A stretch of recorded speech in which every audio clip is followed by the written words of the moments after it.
New you, a new year. I figured that'd be a good title of today's sermon. Do you agree? Okay. Well, let me unleash for you, unveil to you the theme for this year. Okay? And here's our theme verse. And we're going to walk with this. I gave this to the staff this past Tuesday and the elders this past Thursday. Joshua 24th chapter, verse 15. As for me and my house, we will serve the Lord. As for me and my house, we will serve the Lord. And I'll talk more about that as we roll through this sermon. This is going to introduce this year, and I'll tell you what we have in store. You know, people are constantly changing. They continually change. They change their jobs. They change their homes. They change their friends. You're always changing your hairstyle, except if you're me. I've had this hairstyle since I've been a senior in high school. And that's been a long time ago.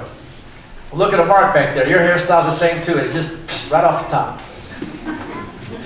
I'm picking it because you were smiling at my last little deal. People even change their churches. You ever heard of those people that just kind of hop from one to the other? You know, this one makes them mad, they go to this one. This one makes them mad, they go to this one. This one they don't agree, they go to this one. They go all over the place. Today I want to get very honest with you, all right, as we unleash this theme. Very, very honest. You know, it's been said that we usually change when we see the light. And I know that's a fact because you take a kid on a mission trip, and that kid will come back changed. But it doesn't last too long. You got to keep fueling the fire, okay? You take a kid, or any of us goes into a nursing home and you minister, you're going to come out feeling pretty good about yourself. You're blessed. But unless you fuel it with fire, it's going to really, really start dwindling away. What I've seen in the almost 21 years of ministry, I had my 20th anniversary on last July. But what I've seen in 20 years is that people change most of the time when they feel heat. Right? When they feel heat. When they're up against a wall. When they feel tired. When they feel smothered. How many of us go into a new year with the same old hang-ups? Or the same responses to life? How many of us?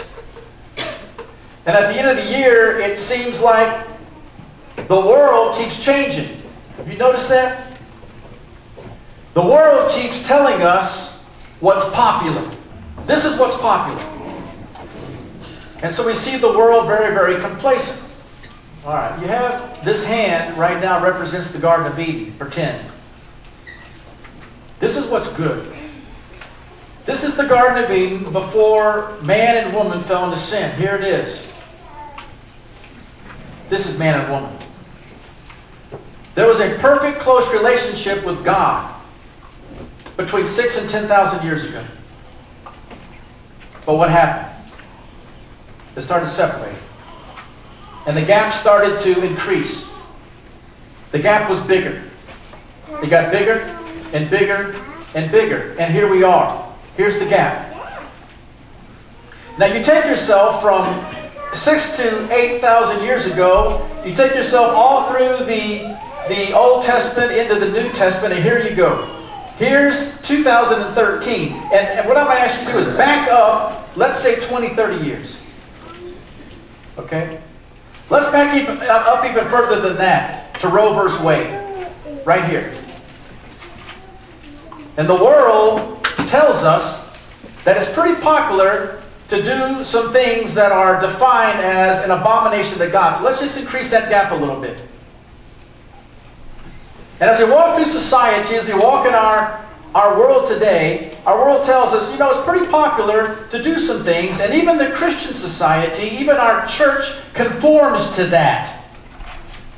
The world, the way we know it, isn't the way we knew it. And here you go. Christian people now are even saying, well, that'll be okay. Let's just increase the gap. That'll be okay. And so you got this gap.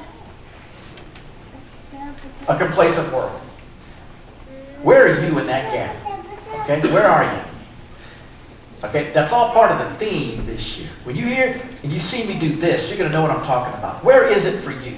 Where are you in here? What have you been doing in the past that you shouldn't be doing? What is it? This next year, you're going to face joys, new joys. But you're also going to face problems. You're going to face new pressures. You're going to face new possibilities. And I promise you, you're going to face brand new temptations as you live in the gap. You're going to live in between. You can't get out of it. The wages of sin is death. You're in the gap. You can't get out of it. But what you can do is you can bring the gap in a little bit. You can never do this, but you can do this. But at the same time, you can never do that by yourself. At the same time, God, through Jesus Christ, is the only one that bridges the gap. We walk over on God's grace in Jesus' stead, right on top. But we can't ever get there by ourselves. But you can come in a little bit. Whatever it is with you demands and requires a new action and a new way of life. 2013 right now demands a new attitude. One thing that you can be absolutely certain of as you walk in this new year is, and are those great words out of the book of Lamentations. The mercies of God are new every single morning. They're new.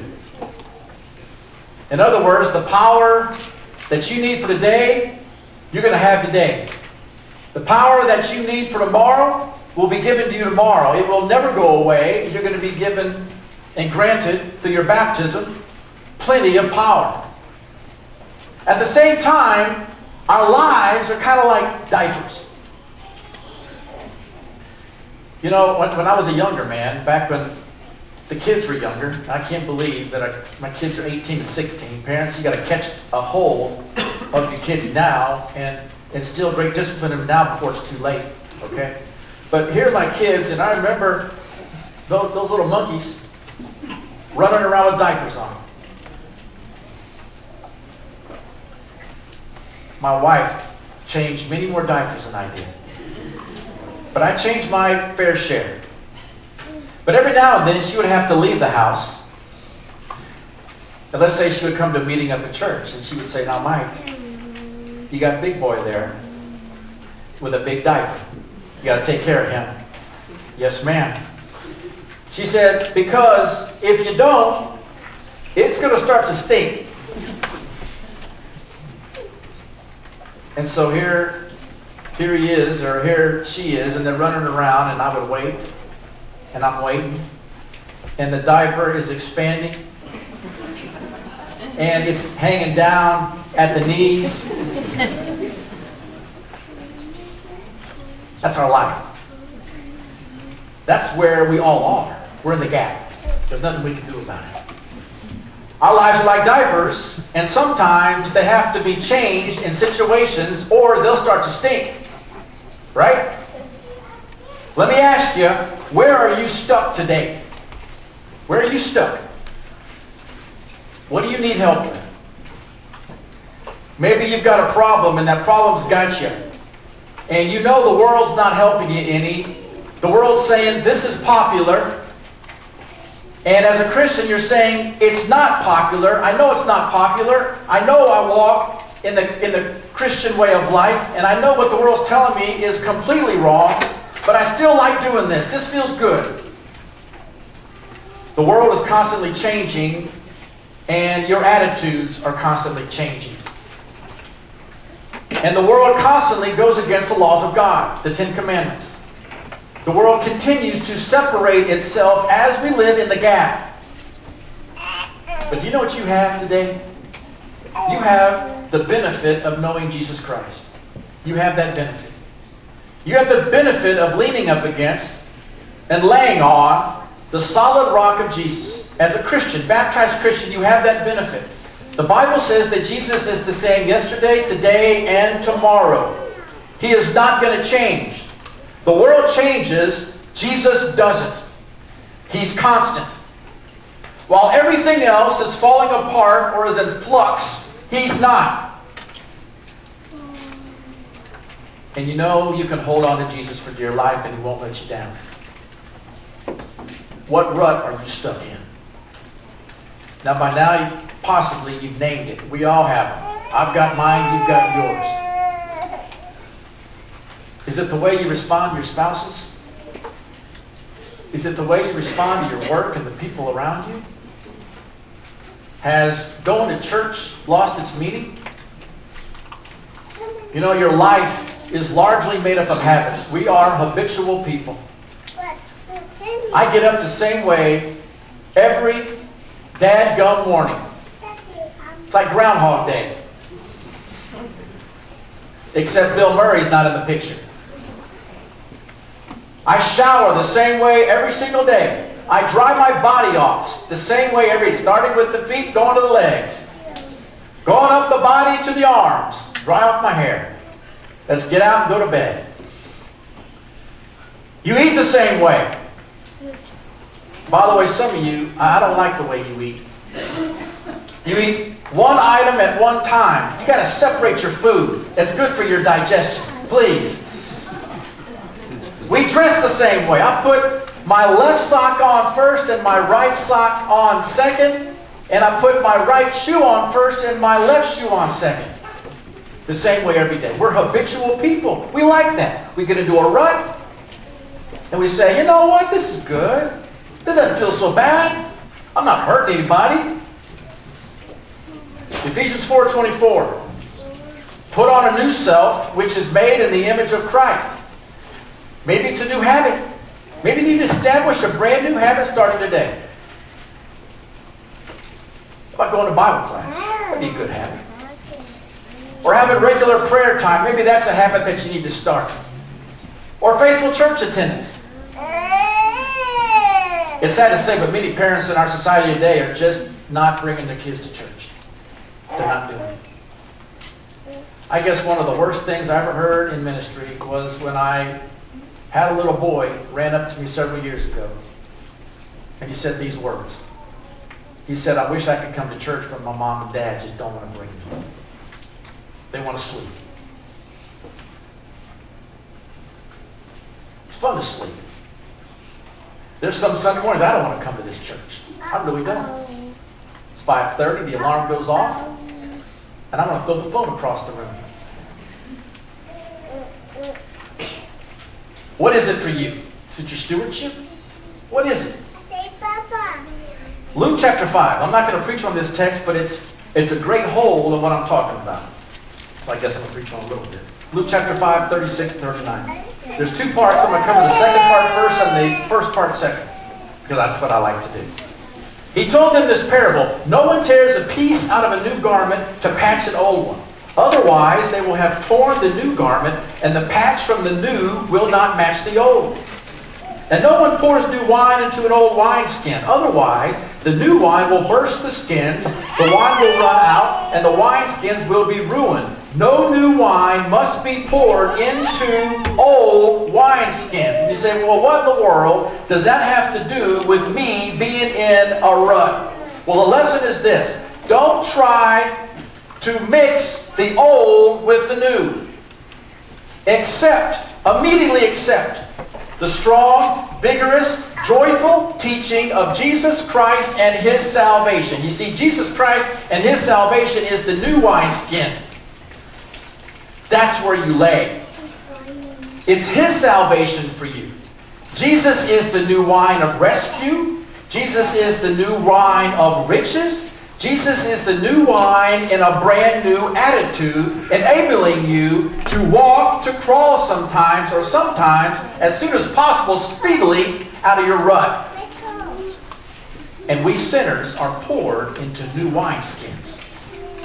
We have a new attitude, a new gratitude, a new freedom. Then we have, and is created within us through the Spirit's power, a spontaneous service to God. We then establish a good habit, and it feels good because it's the right thing to do. We're not going with the world's worldly view. We're going on what the Bible says. What rut are you stuck in? What is it? You named it yet? You got one? We're all caught in it. And maybe you feel good about your rut. Maybe you're saying right now, I wish he would just shut up about that. Maybe you feel right now like you're coming apart at the seams. You don't get it. You ever felt that way? So we make changes. We realize. We recognize the new wine. We recognize Jesus Christ. And then we must act. Physically, mentally, spiritually, you've got to act. You can't wait for somebody to do it for you. You've got to do it now. We must move forward as a church, as individuals, as families. And parents, I'm talking to you today. You are the spiritual leaders of your family. You are instilling in your kids stuff right now they're going to remember for the rest of their life. The other day, Friday, Mark Graff, he's our new properties guys, and he owns a turf business down in the bottom. And he was here. He had a lot of work to do, but he was up here. He's working on stuff. He's trying to fix stuff. And I finally looked at him and I said, you were taught this as a young child, weren't you? He said, yeah, my family was in church every Sunday. This is all I know. I said, I could tell. I could tell by what you're doing. And he said, it just feels good. This is what I know. As Christians, for you, today is the best day of your life. It is the best day for you. And I'll say that tomorrow, the best day is going to be tomorrow, because the best is yet to come. And you can be absolutely sure that Jesus continues to work in your life. And you can be absolutely sure that He continues to build you. In 2 weeks, I'm going to turn 51 years old. Never thought I'd make it that old. But I'm daily recommitting and growing in faith. I am not the same person today that I was a year ago. And I'm not going to be the same person next year if I'm still living that I am standing before you today. So if you don't like me, just hang around a while. That's how it works. You got problems with your pastor? Let me tell you. No one knows my weaknesses more than me. No one does. I'm growing. And what I just said applies to you. It applies to you. No one knows your weakness more than you do. No one knows the rut you're in right now more than you do. No one does. But the one thing that I know and the one thing that you know is this. Constant renewal is given. Growth and development continues to be given. Progress and a deeper faith in Jesus Christ continue to be given. The word new is yours. Throughout the Bible, the word new. God is new. He is a new God. He is a fresh God every day. He never gets stale. He never says, well, I'm just going to pull out an old sermon today because I don't have time to write one. He never say that. Every experience in God is new. As I look through Scripture, I did a little bit of a word study on the word new this past week or on Thursday. Here's what I found. He is and gives you a new birth and a new spirit and a new life and a new song and a new name. And the word new goes on. And search it. He is a God of newness. Let me ask you, as I wrap this up again now, what is it for you? What is your attitude, or what is your old habit that you're saying, I wish I could just get rid of it? I want to get better than that. Start this way. Lord, forgive me. And be assured that you're forgiven. Lord, forgive me. And know that if you make a mistake, He's going to forgive you again. And move forward. Now let me go back to Luke 5 very, very quickly. In Luke 5:36, He says, no one tears a piece out of a new garment to patch an old one. Otherwise, they will have torn the new garment, and the patch from the new will not match the old. You see, what do we start doing? New Year's resolutions. That's why those are despicable things. I hate those things. I even hate to use the word hate, but I dislike those. I know I should use the word hate. But I do. I do. We start to try to patch things up with a New Year's resolution. Well, I'm going to turn over another leaf, the old leaf. Well, I got news for you. That old leaf, that same leaf, it's still right on the back side. It just looks good for a few days on the front side. We start trying to patch things up. What he's saying here is you've got an old patch from fabric. You're going to put that old patch on a new garment? Are you kidding me? It doesn't work that way. God does not patch you up that way. God says this to you today, and I'm going to lay this on your heart. He said, I patch you up in a new way, a forgiven way. I am going to give you, he says today, a brand new way of living and acting and living, knowing you're forgiven. That's the new wineskin. That's the new patch for you. Okay, so that's kind of our theme for the year. Where are you in the gap? Okay. By the way, imagine this. And Tony's coming up with an illustration for me. You're probably going to see it next week. Okay? Here it is. When I do this, you're going to know what I'm talking about. Where are you in here?